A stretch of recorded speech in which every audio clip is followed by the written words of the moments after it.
Ate Good Corinne. morning! Nako, mukhang marami kang nasagap sa barangay na yon, Doon ah. talaga ako nag-ikot sa barangay na deserve ipakilala sa'yo si Ate Glenda. Ano bang kwentong buhay ni Ate Glenda? Kasi nga itong si Ate Glenda ay may anak na siya mismo ang nagpakulong dahil nga nalulong sa masamang, sa pinagbabawal Ikaw na gamot. mismo nagpakulong sa anak mo? Yes. Opo, tama po. Pabalik-balik. Kwento mo ka, Ate Kuring.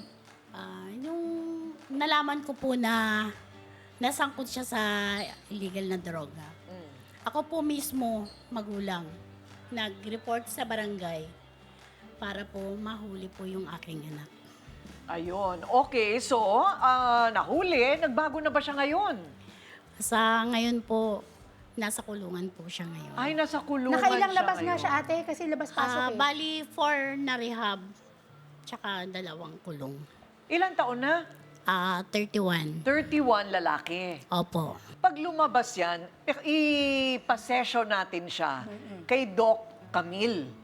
Oo, ipasession natin kay Doc Camille kasi yung ganyan, ang ibig sabihin yung may mental illness siya. O ito, pabuya na lang itong 5K for you! Yes! Para makapag-rebonding tayo, magpatina ng buhok, di ba? Para parating beauty si Mami. Opo.